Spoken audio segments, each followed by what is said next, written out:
नमस्कार D N में आपका स्वागत है। मैं इकराम अंसारी। आज हम मौजूद हैं किसान यूनियन कार्यालय में। जो हमारे साथ मौजूद हैं देवेंद्र चौधरी जी।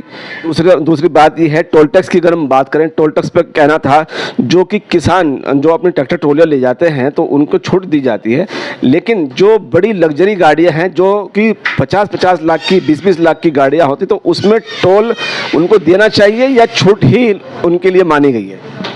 अगर वो किसान है और किसान कोई बड़ी बात नहीं कि बड़ी गाड़ी तो किसान भी ले सकता है। अब छोटी छोटी गाड़ी 20 लाख रुपए की हो रही, बड़ी गाड़ी किसान नहीं ले सकता क्या? आप बताओ। मेरा कहना ये है कि जो टोल टैक्स जो है, तो क्या बड़ी अगर गाड़ी जा रही है तो टोल टैक्स देने में क्या दिक्कत आती है? टोल टैक्स अगर हम किसान हैं और वो किसान है, हमारी ज़मीन जा रखी, उसमें क्या मुआवजा मिलता है हमें ज़मीन को? कम से कम ये जो है एक गुंडा टैक्स है सरकार का। जब हमारे से गाड़ी ली गई, गाड़ी पे 48% टैक्स लगता है मैन्युफैक्चरिंग पे। जब डीलर जीएसटी देगा था 28%, फिर जीएसटी फिर हमारे से 28% उगाई जाती है जो गाड़ी लेता है। फिर उसके बाद में 10% रोड टैक्स लगता है, आरटीओ टैक्स। फिर उसके ऊपर 28% जीएसटी लगती है। 4 बार जीएसटी लगती है, कम तो 3 से 4 बार। तो उसमें जब इतने टैक्स आपने ले लिए और हम थोड़ी थोड़ी दूर पे फिर रोज़ टैक्स भरेंगे, हमारी अपनी ज़मीन जा रही, हम ही को पूरा मुआवजा नहीं मिल रहा, हम बाहर निकलेंगे तो टैक्स ही देते रहेंगे क्या? बताओ आप। तो ये जो कीमत है टैक्स की, टैक्स तो सभी देते हैं, किसान भी देता है, आमजन भी देता है। तो किसान पर ऐसी छूट, ज़मीन को मुआवजा तो आपको मिल चुका है, तो फिर उसमें आप क्या ये कहेंगे कि जी हमने टैक्स दिया है और हमें छूट चाहिए, तो फिर आम जनता को छूट चाहिए, इसमें आप सबको छूट कराएं? हम तो ये कहते हैं कि हमारी तरफ से तो सभी को छूट चाहिए, आम जन को छूट दे दो।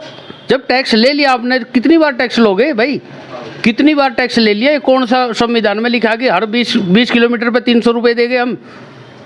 ये टैक्स 100 किलोमीटर पे के लगभग होना चाहिए।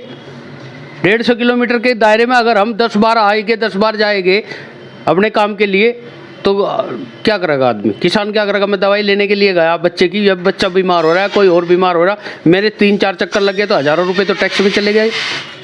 ये कौन सी बात है? दूसरा सवाल ये है कि आज की डेट में जो गेहूँ है एक भारी मात्रा में रकम ऊंचाई छूता जा रहा है, इतनी महंगाई बढ़ रही है, तो उसमें किसान को लाभ है या आम व्यापारी को लाभ है? देखो, किसान ने तो अपनी फसल समय पे बेच दी, उसका तो खेत से ही सब चला जाता है। बाकी जो है अपनी कोऑपरेटिव सोसाइटियाँ जो होती है वहाँ पूरे अनाज को वहाँ बेच देते हैं। किसान को तो इसका लाभ नहीं है। इसका लाभ हो रहा है बड़े व्यापारी को। जो बड़ा व्यापारी है जिन्हें स्टोर कर रखा है उसको उसका लाभ हो रहा है। अगर हम स्टोर की बात करें तो क्या इस पर महंगाई पे आपको आवाज़ उठानी चाहिए? बिल्कुल आवाज़ उठाओगे। आपने उठाई? हाँ, उठाई हमने। जगह जगह हमने ज्ञापन भी दिए और पूरे प्रदेश में ज्ञापन भी जगह जगह दिए कि भाई ये जो इस तरह जमाखोरी जो हो रही है वो जमाखोरी रोकी जाए। जब किसान का मौका आवे तब तो वो 1900 रुपये कुछ कुंटल के हिसाब से है, 2000 रुपये कुंटल का व्यापारियों ने भी खरीदा। अब वही अनाज आटा मेरे ख्याल कम से 30 रुपये प्रति किलो से ऊपर हो गया। वो किसका हो गया? जो व्यापारियों का है। आज भी अगर हम किसान से किसी ने गेहूँ बचाया होगा तो अब भी उसका 2200-2300 से ऊपर उसका वो नहीं है रेट, इसी रेट में लेकर आते हैं। 10 किलो का आटा नॉर्मल अगर हम पैक लेने जाए मार्केट से कितने का आता है?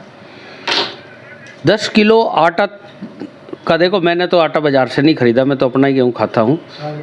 350 के लगभग का बैग आता है। 350 के लगभग आता है, लेकिन इसमें जो गरीब मजदूर आदमी हैं तो वो अपना आटा खरीदेगा 350 रुपये का 10 किलो का बैग, तो उसमें आप उसकी क्या सहायता कर सकते हैं जो सरकार द्वारा? देखो, पहली बात तो सरकार जो गरीब आदमी आटा खरीद रहा, सरकार उसे ज़्यादा से ज़्यादा अब गेहूँ दे रही है, चावल दे रही है। जो सरकार की योजना है कोटे वाला, जो LPG कार्ड है जिसके पास, उसको तो ज़्यादातर सरकार दे रही है। वो तो राशन के द्वारा दिया जा रहा है। जो महंगाई बढ़ रही है, 350 रुपये का बैग है, उसमें आप क्या आंदोलन करेंगे, क्या करेंगे इसमें? अगर उसे कम करने के लिए ज़रूरत पड़ी तो हम आंदोलन करेंगे, सरकार के खिलाफ लड़ाई लड़ेंगे। भाई ये इस पे एक यही तो लड़ाई है कि कंट्रोल रखो। आप एक सीमा कर दो कि ये इससे ज़्यादा नहीं बिकेगा। MSP की गारंटी इसीलिए तो मांग रहे कि हमारे से तो 2000 रुपये लोगे और व्यापारी वो 10,000 रुपये कुंटल बेचे, उस पर कोई नहीं होगा। उस पर एक सीमा तय कर दो कि इसी रेट में बिकेगा।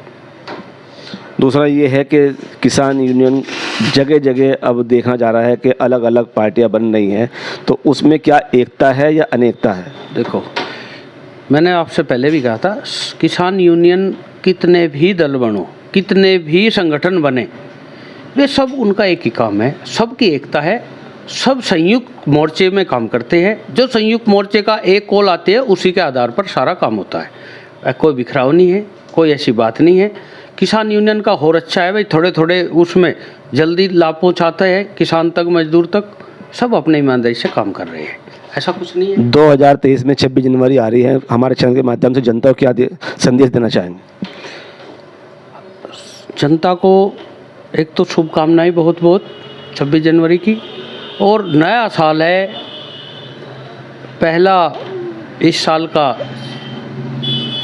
26 जनवरी का एक बहुत बड़ा त्यौहार के रूप में मनाया जाए, और ईमानदारी और निष्ठा से गरीब की, मजदूर की, बेबस की, सबकी मदद करी जाए।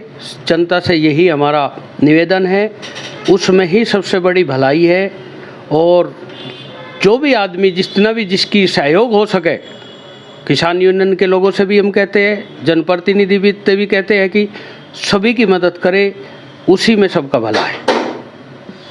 ये थे हमारे साथ देवेंद्र चौधरी जी। आगे भी हम इनसे जुड़े रहेंगे और आगे तक भी खबर दिखाते रहेंगे।